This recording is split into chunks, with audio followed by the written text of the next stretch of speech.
So now we invite Krishna Maheshwari to our Sri Pravachana Goshthi. Simha Sri Perambudur Kandala will give some introduction about Krishna Maheshwari. Then we request Krishna Maheshwari to start his topic on journey through Shastra. Yes, thank you. Simha. Hi Krishna.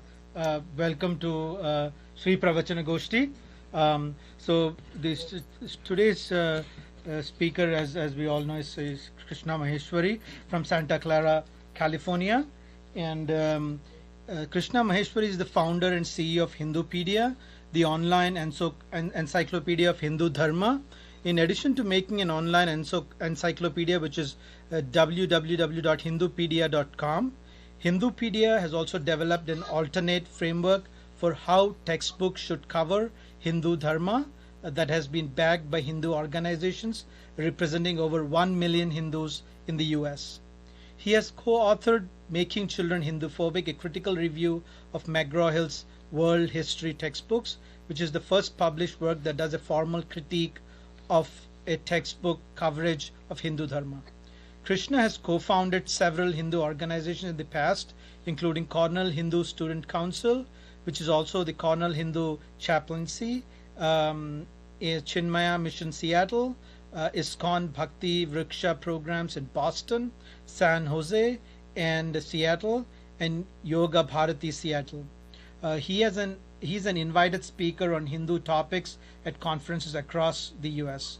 He has an MBA from Harvard Business School, Masters and Bachelors from Cornell University in Computer Engineering and Computer Science. So the topic chosen today is Journey to Shastras.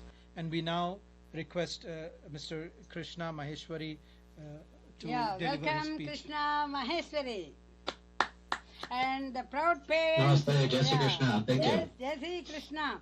The proud parents, Shashi and Shastri ji, and we appreciate his parents for bringing up the children in such a illustrious way. Jai Shri Krishna. Okay, so let me share screen. All right, can everyone see my screen now? Just to check. Yeah. Okay, and then do we have a way to take questions and answers from folks who are in the audience? Oh, we have Zoom. That also is we have Zoom and we have also we have sent to many. We have Telebridge, which is a audio only connection that people can But excellent. So this talk and the talks that I give in general can be delivered in 30 minutes and be really boring, or they can take 5 hours and be really interesting. It totally depends on the folks that are listening to it and whether they are interested in engaging and asking questions along the way. No question is dumb. Every question is appreciated, and we prefer to go through and answer questions along the way. So for the end, we'll cover a fairly broad section of topics introducing various different types of Shastra and topics that most people don't do or are covered in. I don't feel it's not cumulative in the sense when you get to the end, we'll have covered a lot of different things. It's not like we're going very deep into any one particular topic. So again, ask questions along the way. And then if we can pause and introduce those questions along the way, Auntie, then that would be great. So when we talk about Shastra, what exactly is Shastra? Definitionally, Shastra refers to anything that's traditional. So what does that mean? It's a study, or if you will, or subject, requires an exposition of something, so the study piece, the application of or a Shastra or tradition of that thing, and then the other piece is study, which means and for development, which means that there's a specific approach to study that is also covered here. And so from that perspective, when you think about Shastra, there's a structure. It starts with an outlined goal. If you pick up any Shastra, it typically starts with, here's the thing you're going to learn. There's a set of postulates, right? A set of things that you assume are true at the beginning. There's a frame that defines the broad context that's covered. There's a set of sources that enable, there's a more mindful, independent validation of anything that's covered. And then there are instructions to achieve that postulate that they defined. If you think of this as religion, then these definitions don't apply. Because when we assume religion, we assume dogma, and we assume we're told something and are forced to assume it to be true. If you look at the structure with a broader mind, you say, well, this actually looks like how we learned science back in elementary school. And if we continue down the sciences all the way through postgraduate, this is typically how sciences are approached, and scientific papers are approached, and scientific publications are approached. This is not something I'm coming up with either. And most of the things that we'll talk about today are not off, unquote, myself as the speaker. We're bringing out things that exist and have existed in Shastra for tens of thousands of years, if not longer. Now, what's a traditional subject? And I'm going to let this slide build out, but everything that's being shown here is considered a traditional subject. Unfortunately, it's also not a complete list. So again, when people think about traditional subjects and they think about Shastra, they don't equate it to these things. And frankly, some of these terms are newer than Shastra is, so these terms aren't used. Physics wasn't known as physics. A couple hundred years ago in the English, it's known as philosophy. Regardless of the English name of it, it is covered in Shastra. Meteorology is another one that was in this list. How do you predict the weather? How do you understand the weather? That wasn't known by that name for a long period of time. Encryption itself is a relatively recent field, in the English language at any rate, but it's covered in depth in Shastra. When I say it's not a complete list, Shastra itself is such a broad set of materials that we couldn't possibly give a complete list because we don't know the complete list ourselves. A lot of Shastra simply doesn't exist, so we don't know what was in the pieces that didn't exist. We can only presume what we have and what we've received. So if we think about Shastra, somewhere in prehistory, there was actual discovery of content. And so as part of that discovery, these topics start being discussed. We can't date them.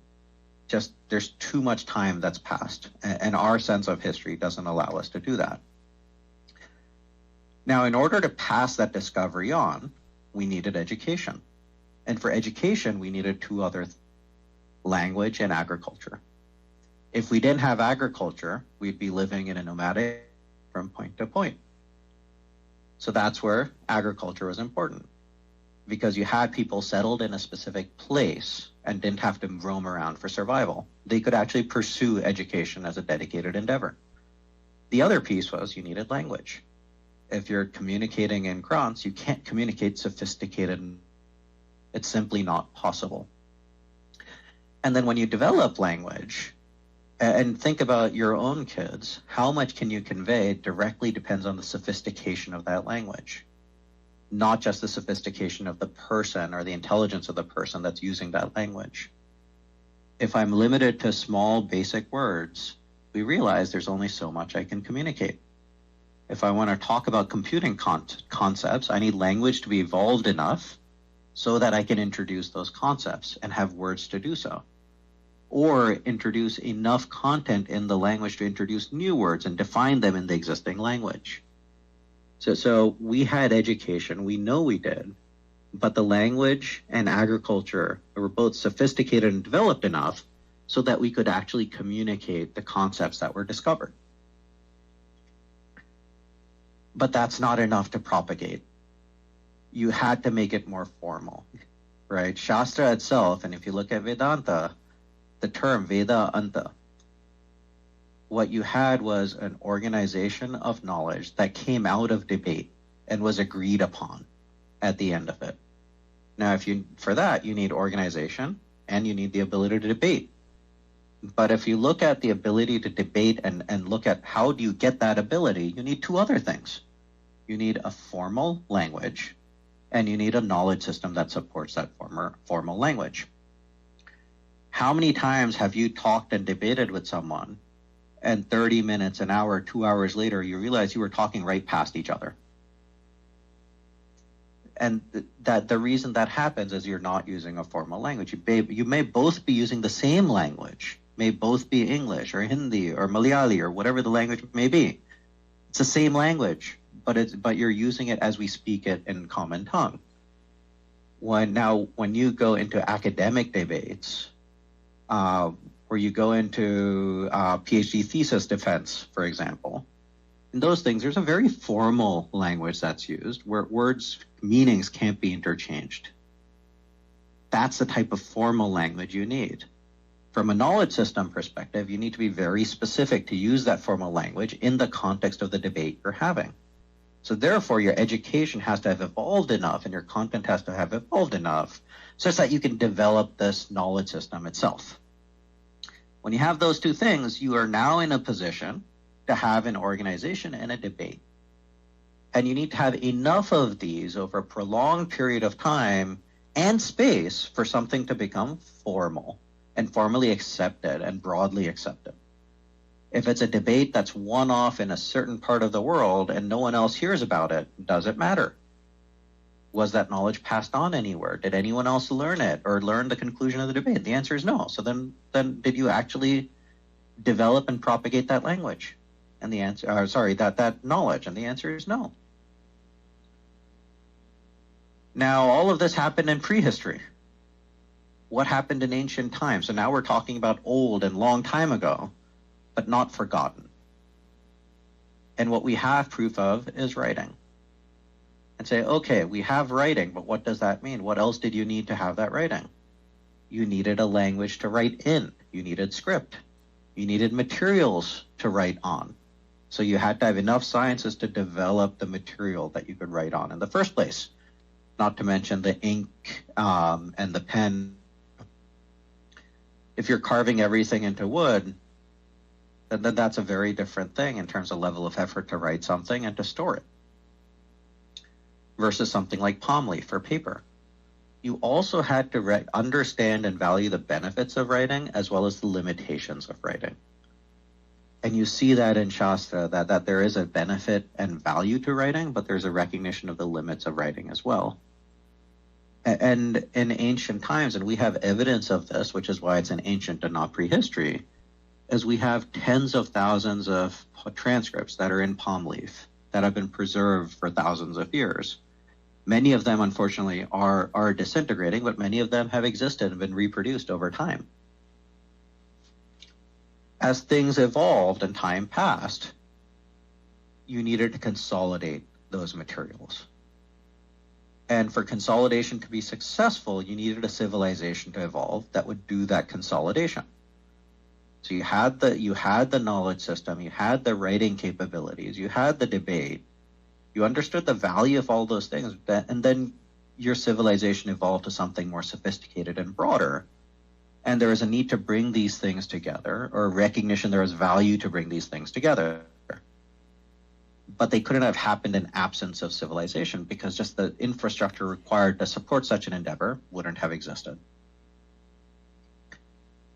And then you needed time and further development. Everything to here needed a tremendous amount of time, but then there's a continual amount of time and development that happens. And you need time, and in tens of years, hundreds of years, thousands of years, for this body of work to grow on itself. Of course, with history, we had war. Now, war needs weapons that are developed to the point where you can have war. Unfortunately, that also means when you have war, you have destruction of knowledge. And so you lose some. Not only due to war, but you can lose distraught knowledge by natural disaster, by breakdown in the ethos and the belief of value of education, or belief that someone else's education, someone else's knowledge is not worth preserving. So those are ethos breakdowns. Either way, we know there was tremendous destruction of knowledge in our history. And then with time, there's rediscovery and recompilation, which needs a desire to preserve and to grow. If we look at Vyasadeva and the Vedas as we receive them today, it's clear that there was recompilation. The Vedas did not exist in that shape and form prior to Vyasadeva putting them in that shape and form. We know that because he says it. But it's not just about recompilation. There's rediscovery, an ongoing discovery of concepts that were hinted at in sutras or elaborated at, or further development of it. So we had Shastra, we developed all the subsidiary things to support it. We developed it, we lost it, we redeveloped it, we simplified it, we compiled it because we understood the value as a civilization of that thing. When you take all of this into account, and it's hard to put a timeline, but we can say some things were certain years old, some things were here, some things happened here. But what do we have today? Turns out we have quite a bit. You have the Vedas, the Rig, the Yajur, the Sam, the Atharva. Each of them are broken into certain parts. So there's Samhitas, there's Brahmanas, there's Aranyakas, there's Upanishads. And when you look at them, each of the Vedas have a Samhita portion. So there's 4 of them. They have a Brahmana portion. Each of them has roughly 12. So 12 times 4 is 48. You have the Aranyakas. You have roughly 12 of those as well, times 4. So again, 48. And Upanishads, roughly 200 in each of those Vedas. So roughly 800 of them. But that wasn't all. Those are the things that are apurushe. They're not originating from the human mind. Human mind acted as a propagator of them. We also had the Smritis that did come from the human mind. Those are broadly categorized into Upavedas, Vedangas, Agamas, Upangas, Darshanas. Each of those had subcategories. So Upaveda included things like Dhanurveda, Ayurveda, Gandharva Veda, Arthashastra. The Vedangas include things like Vyakarana, Siksha, Nirukta, Chanda. You can read through this list. I won't read through all of it, but this is a lot. And fortunately or unfortunately, this is not a complete list. It's an entirely incomplete list because a complete list simply couldn't fit on a slide or a set of slides. The other piece to recognize is this represents a structure of knowledge, not the age of the documented knowledge. These names also represent the most recent recompilation, which is a thing we got. We also know that the types of knowledge and the category of knowledge is intermingled. The categorization here is very different from the way we categorize knowledge today.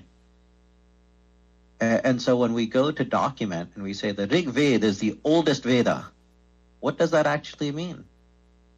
The Rig Veda, as it stands today, is the result of a recompilation of Vyasadeva. And there are events, say in the Yajur Veda or the Atharva Veda, that are discussed that are actually older than events in the Rig Veda. And there are events in the Rig Veda that may be more recent than some in the Yajur Veda. So what does it mean when we say the Rig Veda is the oldest Shastra, the oldest text? It means it may be the oldest of the most recent compilation. Well, what does that mean? How much time did it take to recompile that it happened to have come in first, but the others came in quick succession? And then we also know, and I've said this a couple of times, it was been around for a while in other forms, in other compilations. And so the knowledge contained within the Rig Veda has a different age and a date than the Veda itself as a text that was compiled. And I'm not talking about text as a book, but text as in the set of content in that shape and form, however it was communicated, oral or written. Let me pause here for a second. I've been going through a couple of slides. Are there any questions at this point? Or should we keep going? I think it's better to keep going, yeah. Because Okay. Yeah. Sorry, go ahead, Auntie. No. Okay. The other thing to remember is when we talk about ideas and we talk about perspective in Shastra, you can have an idea-centric discussion or an event-centric discussion. And you can have an event-centric discussion versus a person-centric discussion. And when we come from one perspective and the materials in front of us come from a different perspective, then it may be hard to map. And we may say, does that make sense or does that not make sense? And you have to understand the perspective of the authorship of the materials you're studying if you have any hope of understanding them. Otherwise, you simply cannot. Many times when you'll go into discussion, you'll talk about this in the sense of Shastra is subjective versus science is objective. And we treat it, we discuss it as if the subjective is less important than the objective. But is it really? Subjective is not undefinable, and it's not fully variable if you treat it like a science. It just happens that modern science treats things objectively and therefore excludes an entire topic from discussion. And then there are elements of science that cannot do that. And they say the objective is actually directly relational to the subjective. And in science, you get confused. Say, well, does that mean subjective is more important or less important? And then if you go that deeper, read examples from science, think about Schrodinger's equation. And specifically Schrodinger's cat. A cat is in a box that you have no idea what the state of the cat is. Is the cat alive or dead? But we won't know until you observe it by opening the box. And the answer is it's both. Subjective directly influences the objective truth.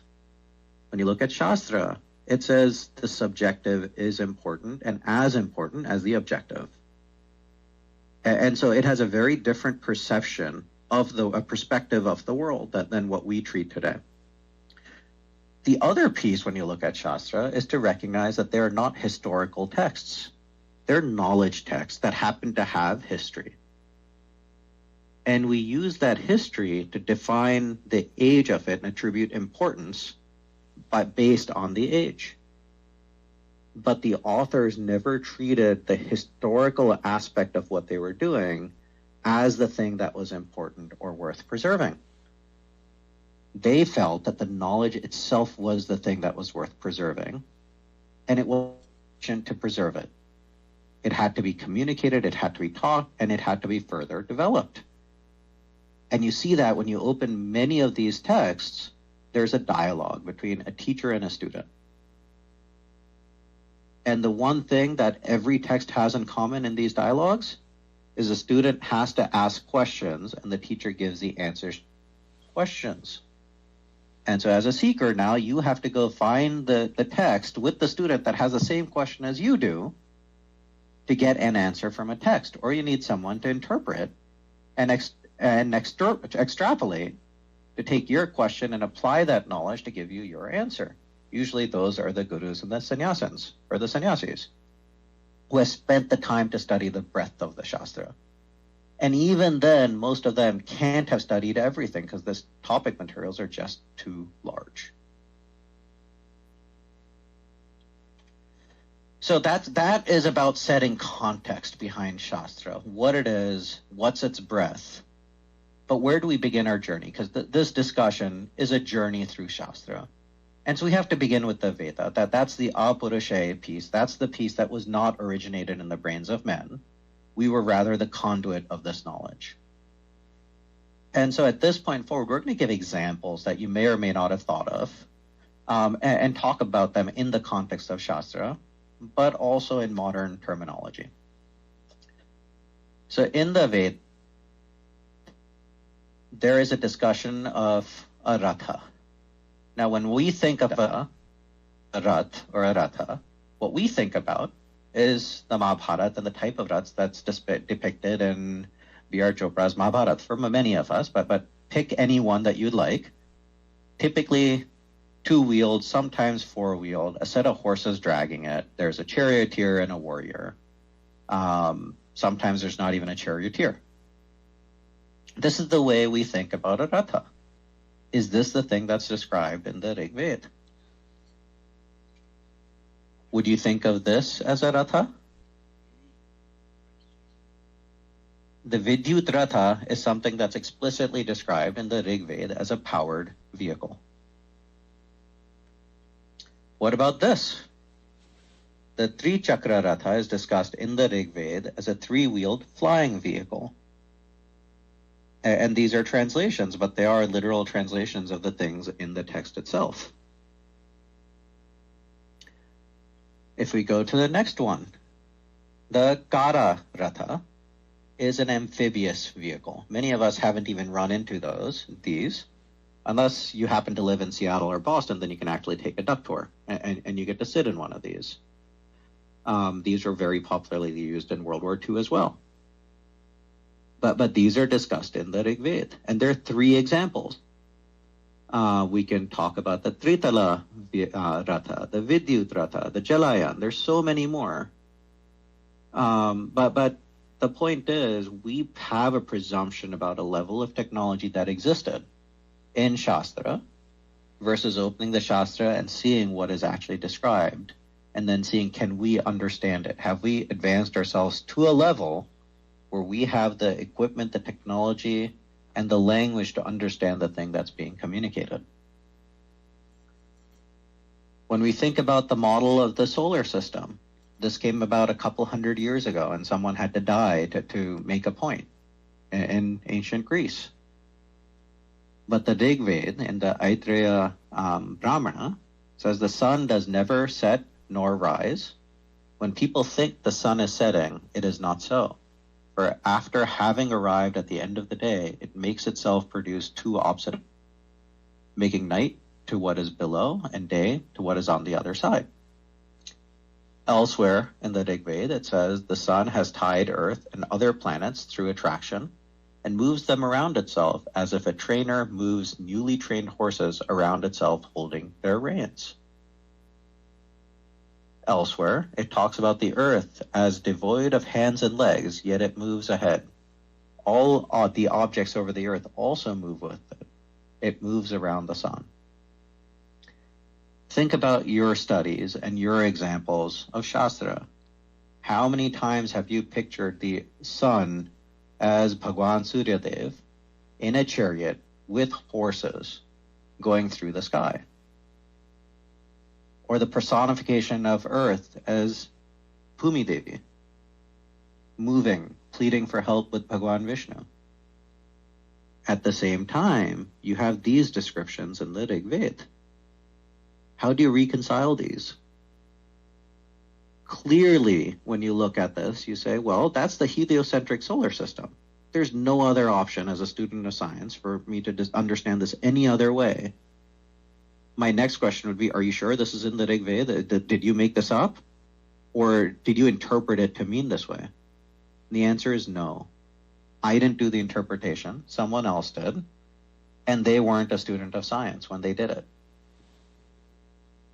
And in fact, you can look this up in any Rig Veda translation and you'll come to the same conclusion. Now the challenge becomes, well, what's the dating of the Rig Veda? And is this an extrapolation or interpolation? Meaning someone added this later on. But when could they have added it? Since that person died in Greece a couple hundred years ago? Well, that's an easy answer. Well, it turns out that Rig Veda has two recensions. Two. And what's a recension? It's a variation of the text itself. And so it doesn't matter where in India you go where this knowledge is still preserved. When you pick up the Rig Veda, you're getting one of the two. There is no third in authoritative lineage of the Rig Veda. And if both of them have it, then you can be pretty assured that this wasn't introduced in the last 400 years. Could it have been before? Who knows? But the point is, it wasn't added after Western Europe discovered and agreed to these facts. So you say, okay, what does this mean about the sense of knowledge of the people that described this? And they don't attribute authorship to themselves. They say, I am but a pipe. At the same time, you know this knowledge landed outside of that pipe at a certain period of time in history. Now, when we talk about history, and we're going to take some examples from the Rig Veda and the Yajur Veda. The Rig Veda talks about equinox being in Ashwini, the Revati being at the winter solstice, the vernal equinox being in Punarvasu, and a vernal equinox in Mriga Shira. these are 4 astronomical events that are being discussed, right? And they relate to certain times and events on Earth being in a certain time relative to the constellations. Rather than going to the specifics of what each of these events time and space, rather what's more important is to say, well, when did they happen last? Turns out the last time the winter equinox was in Ashwini was in 7000 BC. The Revati being at the solar winter solstice was in 6000 BC. And the most recent event was the vernal equinox in Mrigashira BC. So just between these 4 events, we span 2,000 years, which happened in 5000. Now we say, well, Yajurveda came after the Rig Veda. That's common knowledge. Yajurveda talks about Purva Bhadrapada Nakshatra as rising in the due east. The last time that happened was in 10,000 BC. And Kritika being at the winter solstice, which happened in 8,500 BC. Wait, what? We just said the Rig Veda was the oldest and Yajurveda came later. That's common knowledge. Then how does it have events that predate the Rig Veda if its authorship can be attributed to later than the Rig Veda? Well, there's only 2 ways.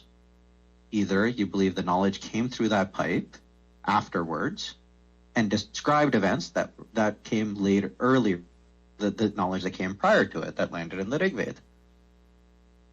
Okay, if we have to assume that, then you have to assume the pipe existed. That causes a challenge because either you believe in the pipe or you don't, and most people simply don't. So you say, well, that challenges certain presuppositions there. Or the Yajurveda could have come before the Rig Veda. Well, that's a challenge because everyone who's been busy dating the Rig Veda says it's the oldest. So is all of that science gobbledygook and wrong? The only other possibility is you believe the argument that I started with about recompilation and rediscovery. You say the contents of the Rig Veda and Yajurveda were known to man prior to Vyasadeva. Compilation, he mixed them up, and he may have produced the Rig Veda first and the Yajurveda later. That's the only way this knowledge, which was known and in his prior to his authorship, got put in this order. Well, that's great, but now you also have to presume that these Vedas existed prior to Vyasadeva in a different form.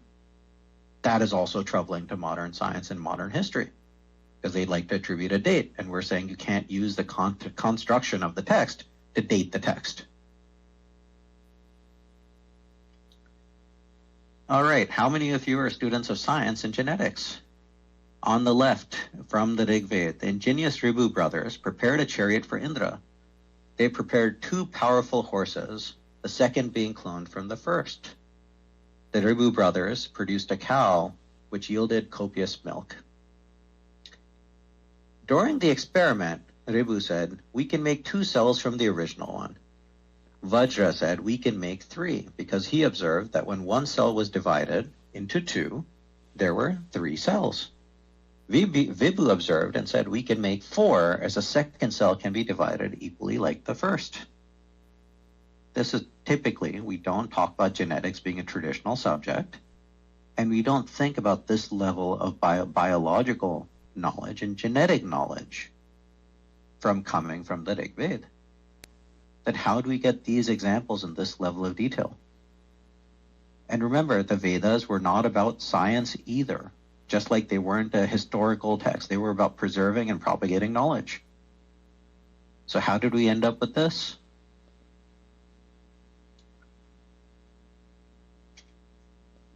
If we skip to another topic in the Rig Veda, if you're a computer scientist, forward error correcting codes. It's a technique used to control errors in data transmission over noisy communication protocols. It's a technique that's used to communicate the thing I'm speaking into this microphone through my laptop, through an unknown number of servers, to the system that's hosting this talk, through that into the telephone system network we're using where we're doing audio only, and the audio video over the internet, through a huge number of servers and network links before it lands to each of you individually. Or if you're using a cell phone, when you talk to each other over a cell phone. The way this is done is the one who's sending that message, not you as the speaker, but the system that's doing the encoding. In other words, your phone, the laptop behind this microphone. It's encoding the message in a way that it adds extra data. And that extra data is sufficient to recreate this message if certain amounts of data has not arrived accurately at the destination. That extra data is also used to determine whether the original data was not arrived correctly. There is an error. That extra data is called an error correcting code, ECC for short. The first error correcting code that we think about was produced by Richard Hamming in 1950. Yet the Vedas provide details of 11 that I've found that have varying degree of complexity and redundant data. But it's aimed very much at preserving words and ordering the pronunciation and vocal, using ordering, pronunciation, and vocal inflections. The names of these 11 include things like Samhita, Pada, Krama, Jata, Mala, Shikha, Rekha, Dvaja, Danda, Rata, and Gana.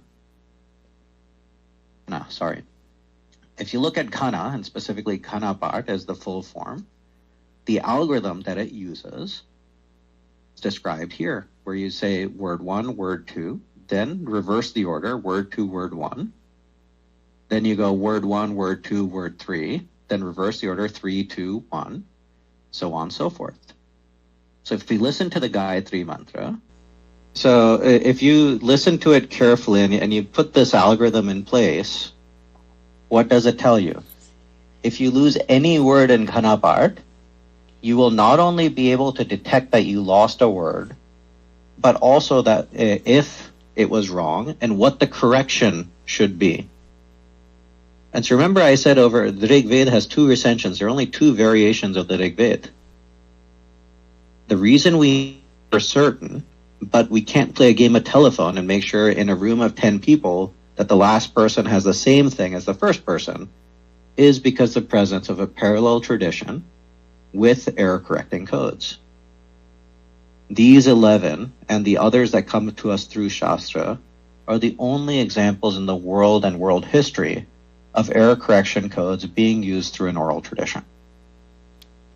And yet we think error correction codes were invented in 1950.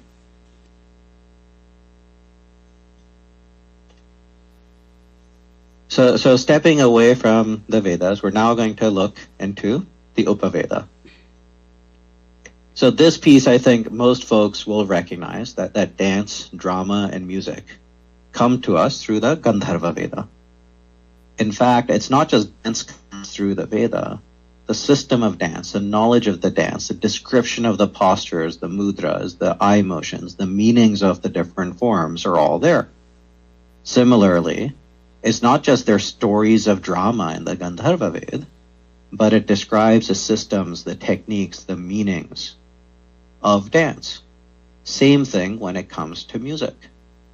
So the performing arts were systemized and communicated in a way with an aim to educate. Before we go on to Vedanga, any questions at this point? No. Keep going? No, everything perfect. Okay. So this next text section gets a little bit complicated. But I mentioned certain things with regards to things happening in the stars, and we're going to take and talk about a couple of them. The tropical year is the time it takes for the Earth to move between 2 equinoxes. It's also called the solar year. The solar year is the time it takes for Earth to go 365 degrees around the sun. The reason the two are different is because you have to remember that the sun itself is also moving and also rotating. So the equinox here, we went from our starting point to the ending point, but because the sun was moving, we didn't end up where we started.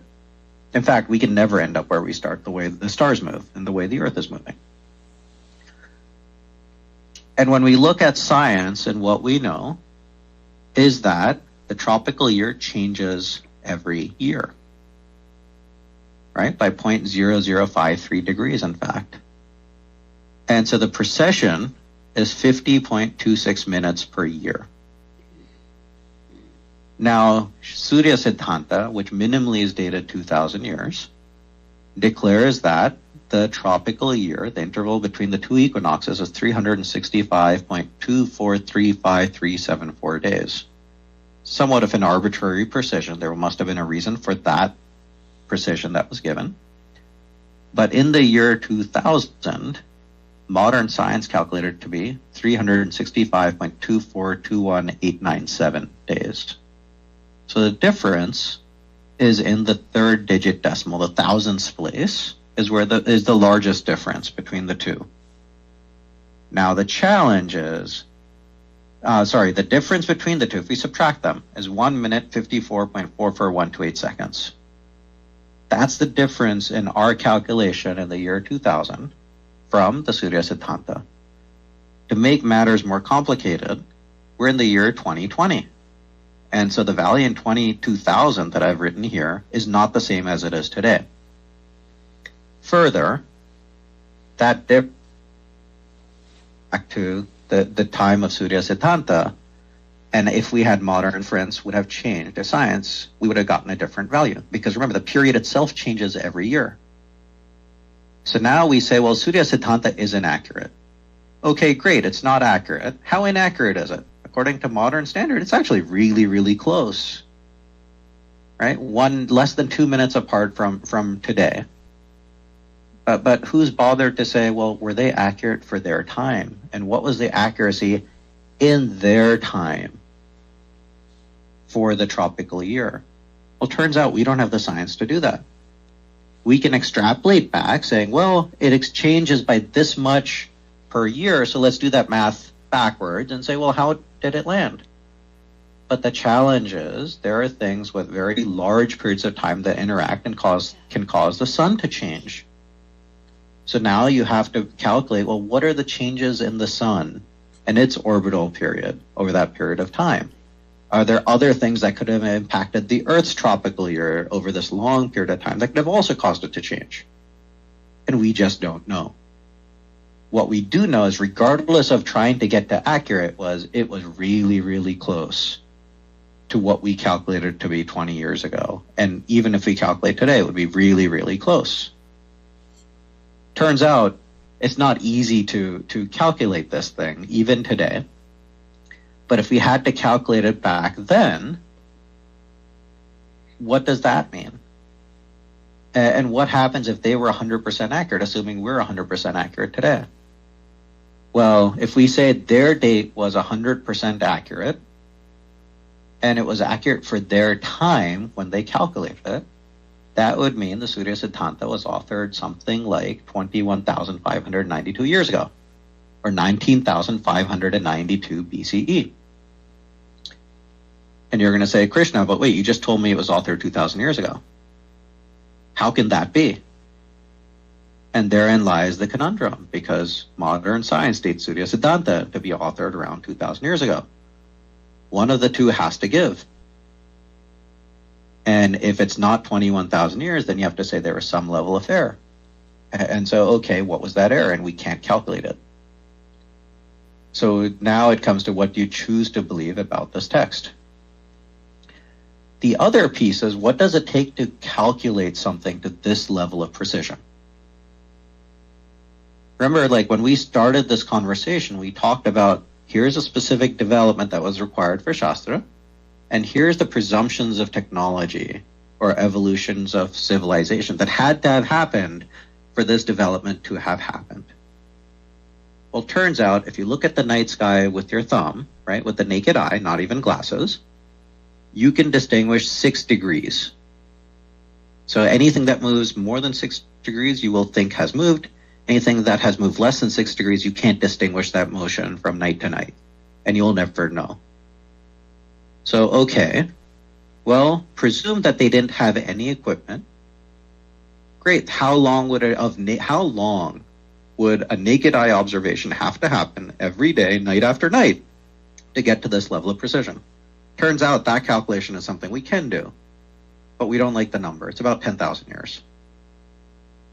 Okay, well, what does that mean? What do you need to do that? Well, you need a lot of people with a lot of free time in a society that can afford to pay someone to look at the night sky night after night, generation after generation for thousands of years. That has to assume a certain amount of surplus generation in society to sponsor that level of academic endeavor. Okay, that's hard to believe that long ago. What else? They could use telescopes and other observational equipment. Does that sound more pliable, more reasonable? But then the question is, well, what equipment did they use? And how much time did it take to develop that equipment? Maybe. Wait, Krishna, you said telescope. So how long does it take to build a telescope? Turns out at least 1,000 years, if not more. We see that in modern. So this text, which we say is 2,000 years ago, now suddenly needs 1,000 years of development to get there. Do we want to give them credit for that? The answer is no, not really. We don't. Well, okay, then you say, traditional Hindu dharma says, someone sat in meditation and received this knowledge. That's great, but that means now you have to give credence to the fact that they could receive this knowledge through meditation. That means you've now affirmed everything in Hindu dharma. Do you want to do that? Turns out not many people want to do that either. So the answer, no matter which way, is something we don't want to stomach as a society, as a modern society. But you have to give credit for one of these three. Because the fact is, Surya Siddhanta gave an answer to the tropical year that was less than 2 minutes apart from today. And no one else in civilization hasn't been able to do anything similar. Even a couple hundred years ago, the answer is widely different from modern science. To make life more difficult for modern humanists and modern civilization, this isn't the only example about astronomy from Shastra. This is one example I pulled out. We're going to switch topics again to Agama. And Agama talk about Archa worship and Pratima worship as two very different things. If we talk about Archa worship, consecration here transforms an inanimate object into a deity. Then it causes Bhagwan, God, to descend into the object. The purpose of the deity here and the consecration is to create a purpose of daily worship. But the devotee feels the presence of Bhagwan in the deity. Deity becomes an object of love. What does that mean? I'm going to take this toy dinosaur from my son. Can you guys all see this? Yep. No. Okay, if I take this and I have the right Pandit with the right knowledge, he can use this and make this an object of worship. Because as part of the puja, he can ask Bhagwan to come and imbibe this object. So say, Krishna Bhagwan, please come and reside in this object for the purpose of my worship. And then this will go in my altar and I will worship it every day. And I sit in front of it and I feel Bhagwan is in my presence. Am I right or wrong to do this? Turns out, according to Shastra, I'm absolutely okay to do it. The object itself is meaningless. The act of consecration itself is the important thing. And the bhavana that I have towards Bhagwan in this swarup is the important thing, not the thing itself. The act of consecration made this toy that's lying on my desk waiting for its battery to be charged as a thing that's worthy of devotional service. Now, if we look at Pratima worship, here, and I'm going to take a different example from my desk, and I'm going to take this pen. This can become a symbol to enable me to focus on Bhagawan. Right? And so if I use this as a way to get Bhagwan established in my mind, then the purpose of the symbol is lost, in the sense that it doesn't matter, so you take it away or you destroy it. Because I used it to get Bhagwan up here, and that's the only thing that was important. Right? And so now I have Bhagwan here, and I can picture him in my mind's eye and do that worship that way. So this is now a tool. So the difference between these two, this stays in front of me and helps me feel Bhagwan's presence. This is used to feel Bhagwan's presence inside me. So let me ask a question, which is, do we worship idols?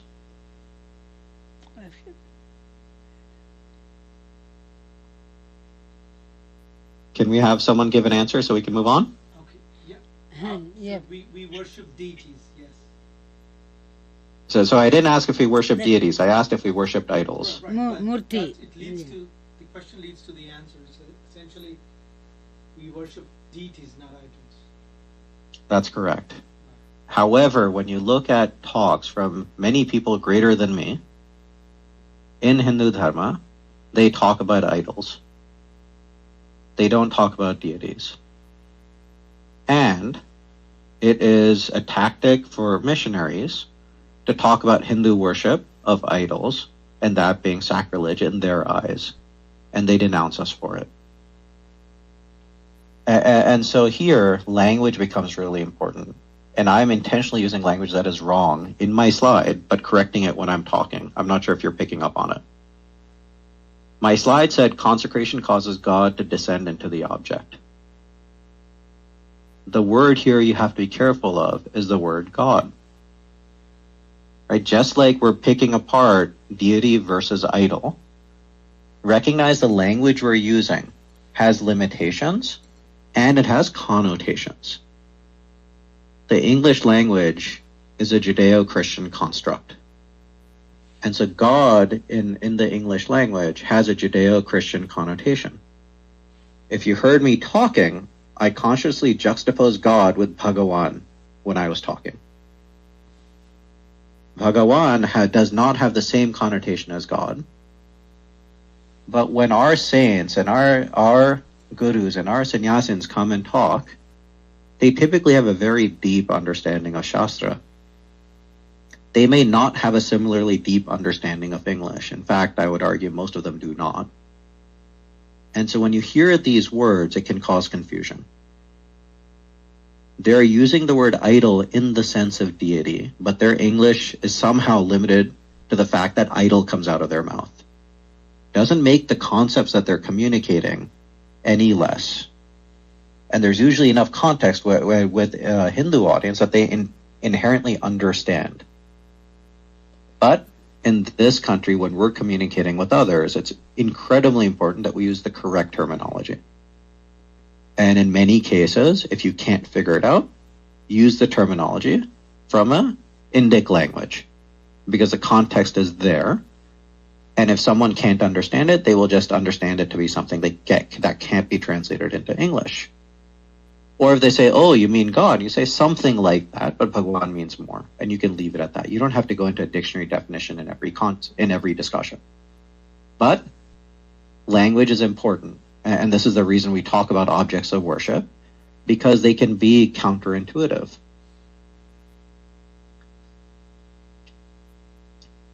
We'll go into upangas. So I'm assuming many of the women on this call have had kids. And I'm hoping there are not a whole lot of kids in this call as well that are very young. But if we talk, there is a discussion of embryology in the Srimad Bhagavatam. And explicitly it talks about, on the first night, the sperm and the ovum mix. And on the fifth night, the mixture ferments into a bubble. On the 10th night, it develops into a form like a plum. And after that, it gradually turns into a lump of flesh or an egg. In the course of a month, a head is formed, and at the end of 2 months, the hands, the feet, and the other limbs takes shape. By the end of 3 months, the nails, the fingers, the toes, the body hair, the bones, the skin appear, as do the organs of generation and the other apertures in the body, namely the eyes, nostrils, ears, mouth, and anus. Within 4 months from the date of conception, the 7 essential ingredients of the body, namely chyle, blood, flesh, fat, bone, marrow, and semen, come into existence. At the end of 5 months, hunger and thirst make themselves felt. At the end of 5 months, hunger, thirst make themselves felt, and at the end of 6 months, the fetus enclosed by the amnion begins to move on the right side of the abdomen. Wait, what? This is in Srimad Bhagavatam, and you can pick your translation. In fact, I made it a point to read Srimad Bhagavatam with my kids at night. And I distinctly remember my wife was pregnant with our 3rd child, and I was going through Srimad Bhagavatam with my older 2. The oldest at that time would have been roughly 5. And he heard this, and then he went to ask my wife, his mom, of Mummy, you said that the fetus is moving, that the baby is moving. Sorry, did he move to the left or the right? She said right. He's like, he's going to be a boy. I forget the specifics, but I'm recalling. And we had the ultrasound soon thereafter, and confirmed his prediction. He's like, of course Shastra is right, and Shastra said this in Bhagavatam, therefore of course it had to be right. How can there be any doubt? In a lot of ways, it's better to listen to Shastra as a child because you take it without question. And you take it as it says it, versus the rest of us, as we grow older, we tend to doubt ourselves, and we tend to doubt our Shastra about it being right or wrong. Regardless, to develop this level of knowledge about the womb and about the shape of a fetus in the course of development is non-trivial. Right? If we take, and this is the reason I asked and hope that there are not a lot of kids on the call, is there's only a couple ways to do it. In modern science, we have ultrasounds. In old times, you can assume this appeared, so through meditation. But the grotesque approach of this is cadaver-based research, in which case hundreds, if not thousands, of women cadavers had to be dissected during the course of pregnancy, where they happen to have hopefully died in the course of their pregnancy through natural causes. The dissection had to happen. The ovum had to be studied in its development. And it has to be thousands, because one or two won't give you this level of detail, or even more, that Bhagavatam goes into, to understand the development of the baby over that period of time. Those babies aren't normally born at any of those stages, so it's not like they can be observed naturally. What do you want to assume? If you want to assume meditation, great, then you have to affirm that it's possible through meditation, that pipeline exists.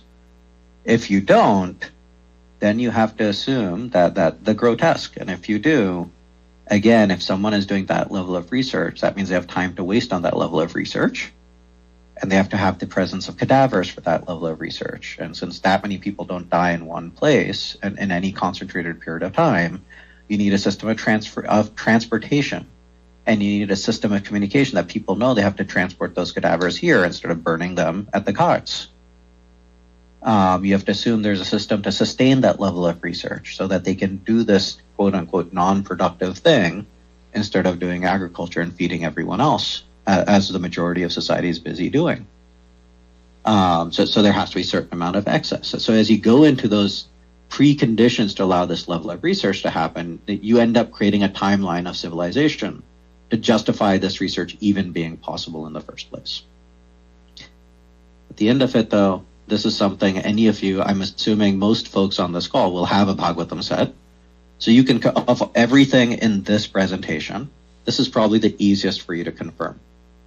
Flip open Srimad Bhagavatam, third book, chapter 31, stanzas 3 and 4. So you can flip this open and confirm it on your own that this is actually there. It certainly was there in the translation from Gita Press that we have and we use at home. This translation specifically isn't there, but the words may be different, but the concepts are all the same. You can't talk about Shastra without talking about Gita. And so specifically, I have an excerpt here about the Atma and the nature of it. Just as the Atma acquires a childhood body, a youth body, and an old age body during this life, similarly, Atma acquires another body after death. No one can destroy the indestructible Atma. Neither can it be slayed, nor is it slain. Neither can it slay, nor is it slain. It's permanent and primeval. Just as a person puts on new garments after discarding the old ones, similarly, Atma acquires new bodies after casting away the old ones. Weapons do not cut it, fire does not burn it, and water does not wet it. It's unmanifest, unthinkable, and unchanging.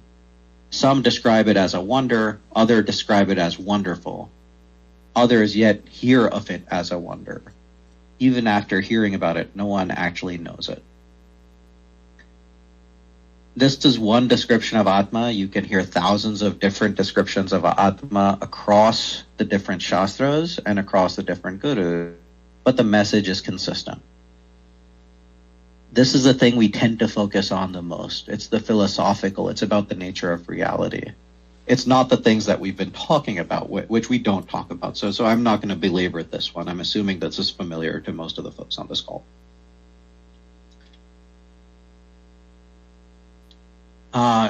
Here is another example, and I talked about weapons being a traditional subject. This is about the Agnya Astra, and I'm going to read a section from Mahabharata. This is the salient points on the screen. The translation of Mahabharata into English that this is from was written by Kishori Mohan Ganguly, who died in 1895, and the work itself was published between 1883 and 1896. The reason that's important will become self-evident. The valiant Ashwatthama, when staying resolutely on his car, touched water and invoked the Agnya weapon, incapable of being resisted by the very gods. Aiming at all his visible and invisible foes, the preceptor's son, that slayer of hostile heroes, inspired with mantras a blazing shaft possessed of the effulgence of a smokeless fire, and let it off on all sides, filled with rage. Dense showers of arrows then issued from it in the welkin. Endued with fiery flames, these arrows encompassed Bharata on all sides. Meteors flashed down from the firmament. A thick gloom suddenly shrouded the Pandava host. All the points of the compass were also enveloped by that darkness. Rakshas, Pisachas, crowding together, uttered fierce cries. Inauspicious winds began to blow. Sun himself no longer gave any heat. Ravens fiercely croaked on all sides. Clouds roared in the welkin, showering blood. Birds and beasts and kine, and the munis of high vows, and souls under complete control became exceedingly uneasy. The very elements seemed to be perturbed. The sun seemed to turn. The universe, scorched with heat, seemed to be in fever. The elephants and other creatures of the land, scorched by the energy of that weapon, ran in fright, breathing heavily, and desirous of protection against that terrible force. The very waters heated, the creatures residing in that element, Bharat, became exceedingly uneasy and seemed to burn. From all the points of the compass, cardinal and subsidiary, from the firmament and the very earth, showers of sharp and fierce arrows fell, and issued from the impetuosity of Garuda, or the wind. Struck and burnt by those shafts of Ashwatthama that were all endued with the impetuosity of the thunder, the hostile warriors fell down like trees burnt down by a raging fire. Huge elephants, burnt by that weapon, fell down on the earth all around, uttering fierce cries loud as the rumblings of the clouds. Other huge elephants, scorched by that fire, ran hither and thither, and roared aloud in fear, as if in the midst of a forest conflagration. The steeds, O king, and the cars also, burnt by that weapon, looked, O sire, like the tops of trees burnt in a forest fire. Thousands of cars fell down on the energy of all sides. Indeed, O Bharat, it seemed that the divine Lord Agni burnt the Pandava host in that battle, like the Samvarta fire consuming everything at the end of the yoga. Then Arjun, O king, invoked into existence the Brahma weapon, capable of baffling every other weapon, as ordained by the lotus-born Brahma himself. Within a moment, that darkness was dispelled, cool winds began to blow, and all the points of the compass became clear and bright. We then beheld a wonderful sight. A full Akshahoni of the Pandava troops laid low, burnt by the energy of Ashwatthama's weapon. The forms of the slain could not be distinguished. Then those two heroic and mighty bowmen, Keshava and Arjun, freed from that darkness, were seen together like the sun and the moon in the firmament. Indeed, the wielder of Gandhiv and Keshav were both unwounded. Equipped with its banners and standards and steeds, with the Anukasha unjoined, and with all the mighty weapons stored on it, remaining uninjured. That car, so terrible to thy warriors, freed from that darkness, shone resplendent on the field.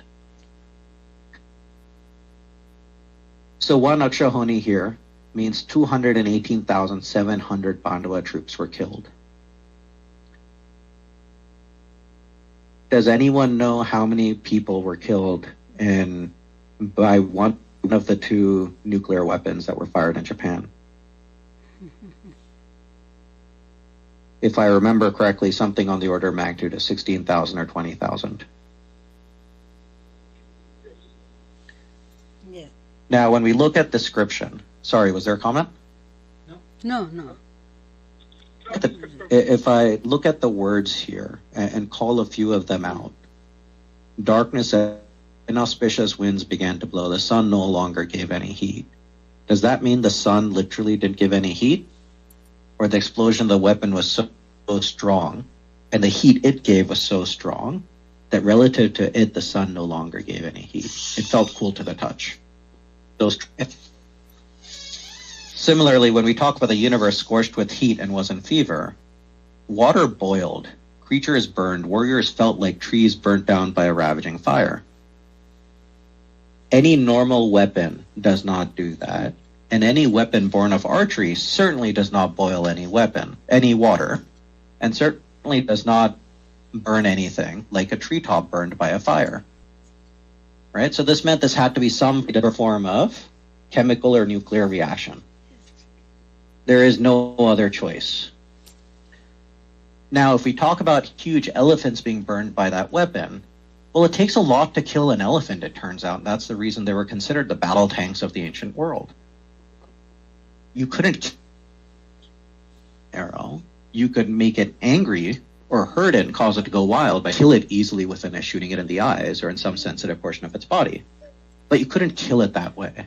You needed very large weapons to bring down an elephant, or a very large number, not one. Similarly, the cars and steeds burned down. Sorry, hold on 1 second. Hari beta, थोड़ी देर बाद में अर्जु आप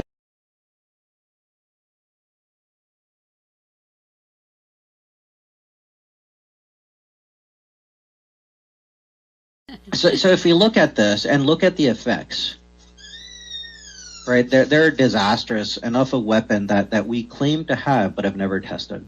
Right? We claim to have weapons that could do this today in the nuclear age, and they're nuclear in nature. The only thing else that came was a weapon that was used in Germany. I'm forgetting the time, was based on, I believe it was used in Dresden, that had similar effects. But that fire that killed that large number of people really killed them by asphyxiation. The fire took all the oxygen out of the sky, and so people died not because of the weapon directly, not because of its fire, but because there was no oxygen to breathe, and so they died of lack of oxygen. Here, that's not the case. So is it a massive weapon? Yeah, weapon? Who knows, but it's like it. What else is clear is there was something to clean up the after effects, right? We end with, they came out, Arjun fired the Brahma weapon, and it took all of these after effects away. The other piece is, there was a vehicle in the midst of all of this, a special vehicle, sure, but it withstood the effect at point blank range. Ashwatthama wasn't firing in any random direction, and Arjun and Krishna happened to be in a circumference. He was firing at them. And they walked out. That means there were vehicles that were capable of taking a weapon like this head on and coming out uninjured. Most people didn't have such a vehicle, but such a vehicle existed. And they happened to have it. So you had a weapon that looks a hell of a lot like a nuclear weapon. You have something that can clean up the radiation that it causes.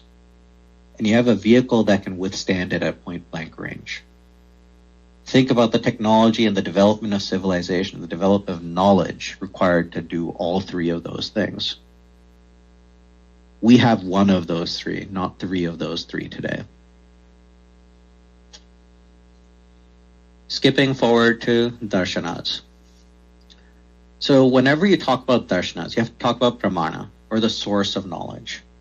And these are the pramanas that I could find that are discussed. Pratyaksha, Anumana, Upamana, Itihasam, Ardhapati, Anupalabdhi, Shabda, Aithyam, Abhavam, Cheshta, and Yukti. All the different darshanas do not use all of these, and this is not a complete list. But if we go through and look at some of these, Pratyaksha is direct perception. I see that your hair is black, therefore it is black. Anumanam is inference. Where there's smoke, there's fire. So if I see smoke, I'm going to assume there's a fire behind it. Upamanam is analogy. A wild ox is assumed to be in the bovine family, as it has the same root.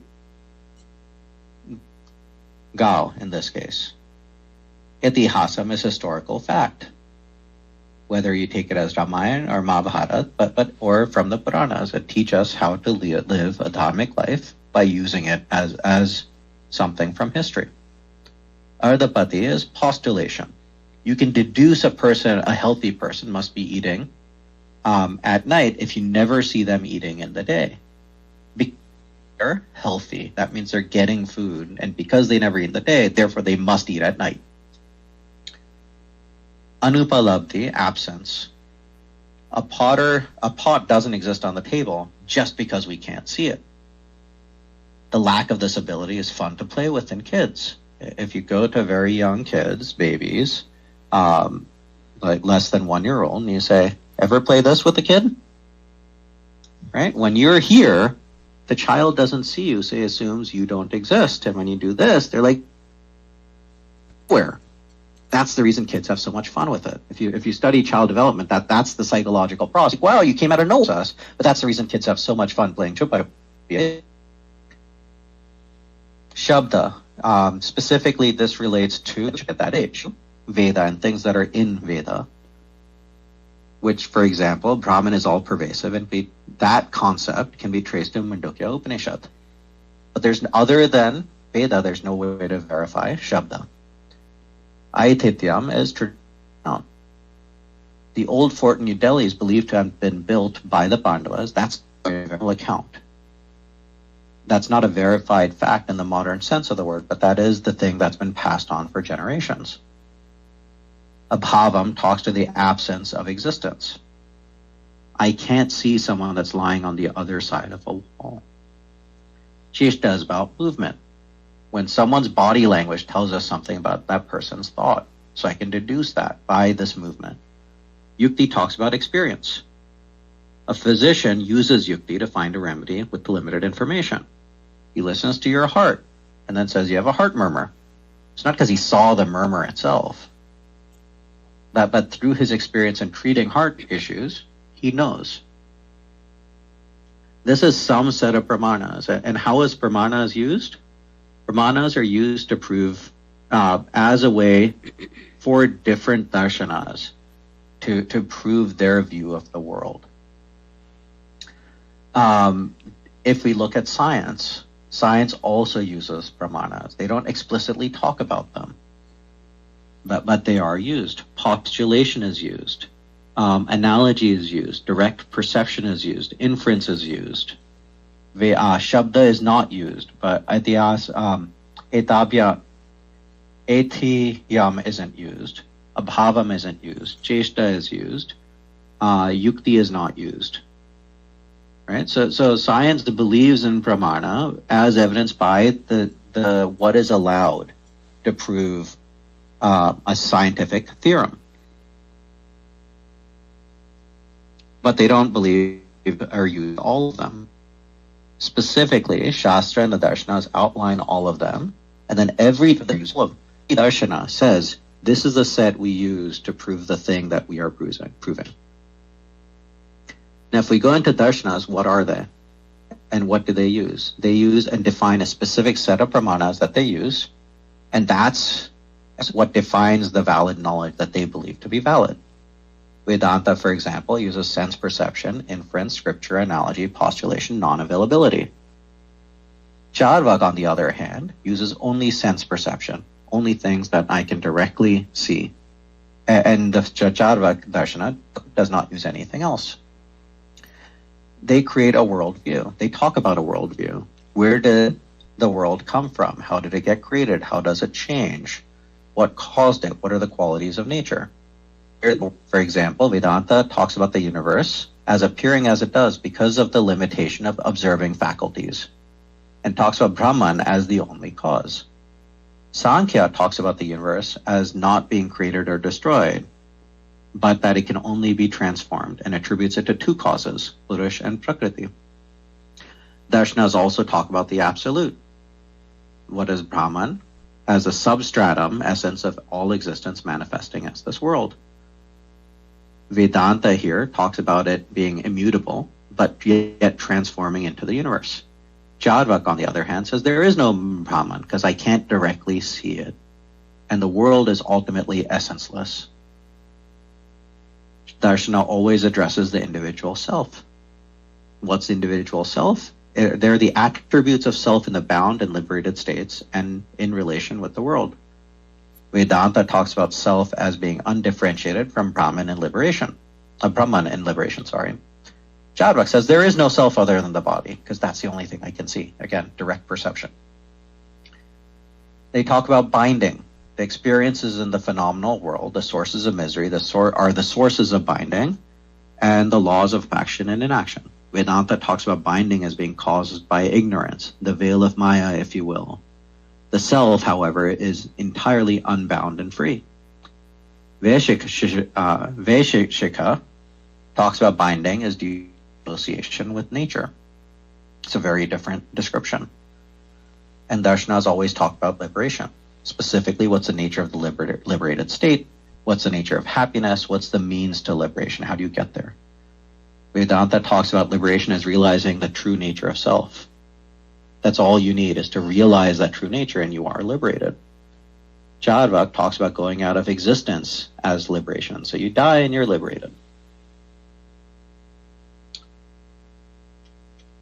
So that's it in terms of slides. Are there any questions? Yeah, I mean, Yes. it's been a great journey for the past 30 minutes Really. through this So Shastra you, and all the texts. So yeah, please. you had explained so vividly, and really I appreciate all my appreciation for Krishna Maheshwari for this wonderful talk, because each and everything, as you mentioned about the pramanas, in the, say, there is one pramana that Kalidasa always says, pramanam antakarana pravruttayah. The consciousness is the final pramana, because which I appreciate. And you really, the special talk, really, this is useful for many in the way it is scientifically, logically, you prepared this particular talk. I have all my appreciation, and it is informative and very much interesting to each and everyone. So, Krishna Maheshwari, any questions from Dr. Mohan Ananda, Dr. Raji Ananda, who are present, and Dr. R. Narayan Swami, who are present, and Simha and Simi. And one question here. Yeah. Yeah. Please go ahead. Hi, Krishna. This is Gayatri. Hey, thank you so much for what a fascinating explanation you did. I'm wondering if you could please help me direct where I can read something about brain, nervous system, or anything like that in the Bhagavad Gita. If you could please help me find where I can read about this. I was so fascinated by everything you said today. Thank you so much. Namaste, Gayatri. It's good to hear your voice after such a long period of time. I don't know off the top of my head where the nervous system is described. Some parts of it are described in Srimad Bhagavatam. The reason I know that, as I mentioned, I'm reading it with my kids and I ran into it. But deeper descriptions than what is described there is something that I'm not aware of where it is, other than to know that it is described in depth in Shastra. So I'm not sure I can be of more assistance in there, but maybe Bhagavatam is a starting point. Thank you so much. Thank you. So, Thank you so much. We really appreciate it. the Sushil And garu we from wish- Cincinnati. We wish we can we can hear more knowledge about this and educate us more and more, and we really appreciate it. Yeah. And the charts you have prepared are so useful for many of them, because these about 180,000 people are watching this and hearing this. It's really a useful talk, and it really I appreciate the way you explain the language. You use lucid, and at the same time the topics you have discussed so easy, and because everything is so difficult, even once you go to Veda, it is not that easy to understand. And that you have like Veda Vyasa, who that heap of Vedas, he really classified in the way, that's why he became Veda Vyasa. In the same way, like the modern Veda Vyasa you became, and you really clear picture you have given about the Agamas, Shastras. Is it really an exactly beautiful journey through Shastras? I appreciate it, and I enjoyed your talk so much, because though we studied Sanskrit, we studied the Vedic literature, still the vivid description of these things really made me. Ekam sat vipraha bahuda vadanti. That was the real saying of this, and that you explained in such a way that all the agamas and mainly the Shad Darsanas, that you explained so well, and the way you explained about the embryology, that was really in Bhagavatam. I used to recite and I used to understand that the way. And about the brain, which you will always say, that the Agneya Astra, that was also a beautiful explanation you have given. And which I want to say, the Divisurya Sahasrasya Bhaved Yugapaduttita Edibha Sadrusi Sastyat Bhasastasya Mahatmanaha. That way, and all the Bhagavad Gita Atma, that Atanoti is Atma description also, everything, and also my appreciation to Srimati Shashi ji and Sriman Rajesh Maheshwari ji, the proud parents of our Krishna Maheshwari. All my appreciation to your parents. And now Sri Simha wants to say a few things. Yeah. Yeah. Hi, Krishna. So I have the crux of your talk.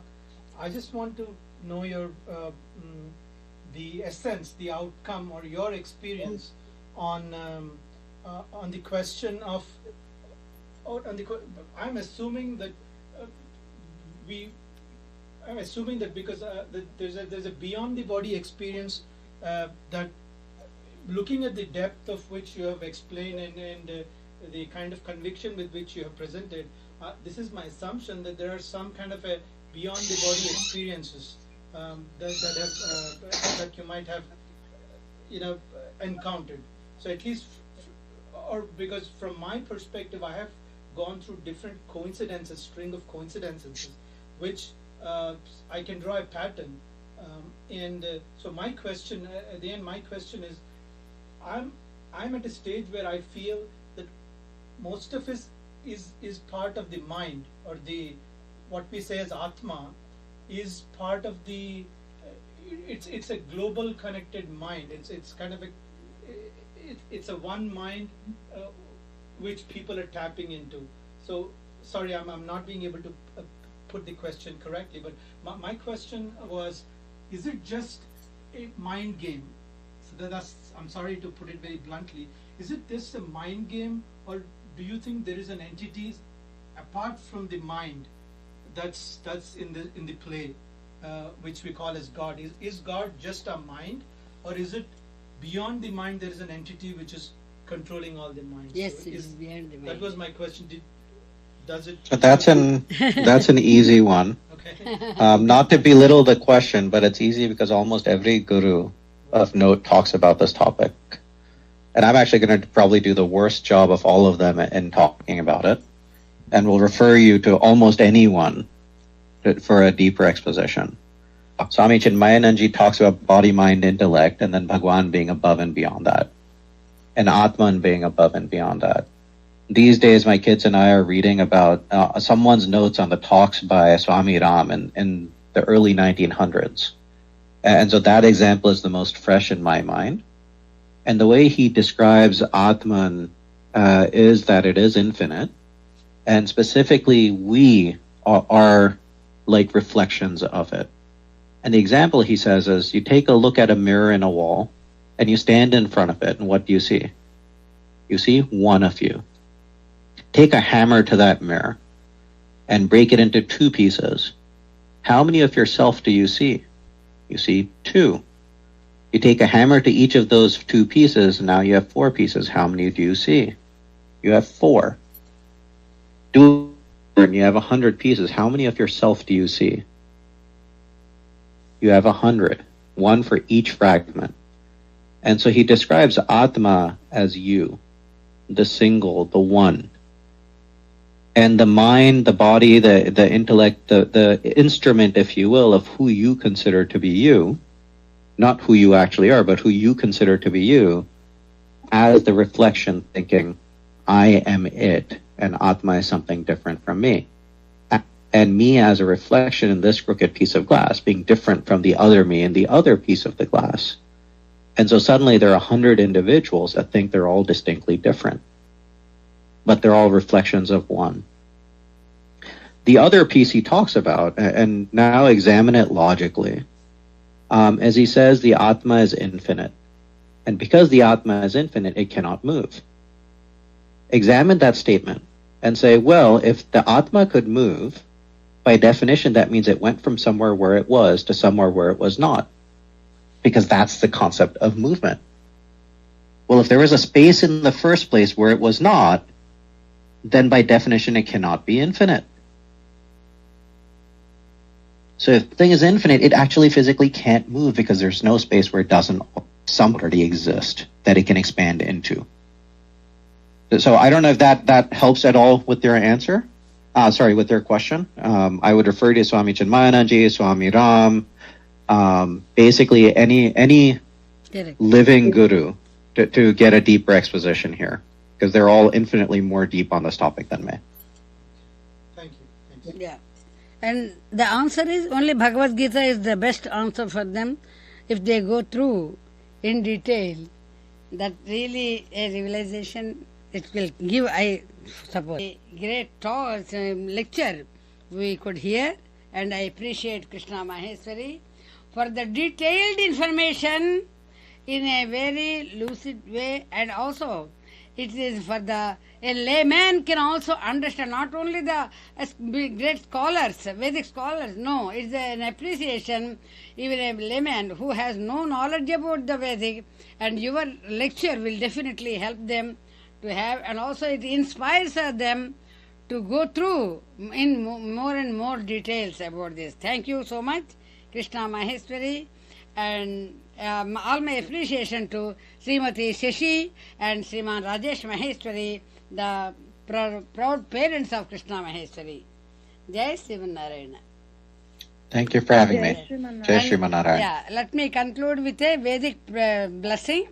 Om Sri Varchasvam Ayushyam Arogyam Avidhat Dhanyam Dhanam Pasum Bahuputtalabham Seta Samhatsaram Dirghamayuhu Setamanam Bhavati Setayuhu Ayussevendriyai Pratitishthati Sakala Sanmangalani Bhavantu Ayur Arogya Aishwarya Abhiruddhi Siddhirastu Uttarottara Abhiruddhi Siddhirastu Sakala Sanmangalani Bhavantu.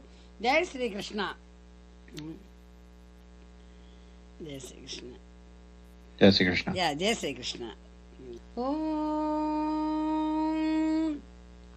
Mangalam Sri Kurukshetre Ranakshoni Viharine Parthasarathirupaya Gitacharya Mangalam Bharadvajakulam Rutodhati Vidho Acharya Pidhe Situh Srinivasa Ramanujadya Guru Aptagaman Tadbayam Tatpadarchana Dharakam Manu Manidhyano Lasanmanasam రామకృష్ణమాచార్యం అస్మద్గురుం అహం భజే పార్థసారథిం గీతాచార్యం అస్మద్గురుం అహం భజే శ్రీమన్నారాయణాచార్యం అస్మద్గురుం అహం భజే survey భవంతు సుఖినః survey సంతు నిరామయాః survey భద్రాణి పశ్యంతు మా కశ్చిద్ దుఃఖభాగ్ భవేత్. ఓం శాంతి శాంతి శాంతి. జై శ్రీమన్నారాయణ.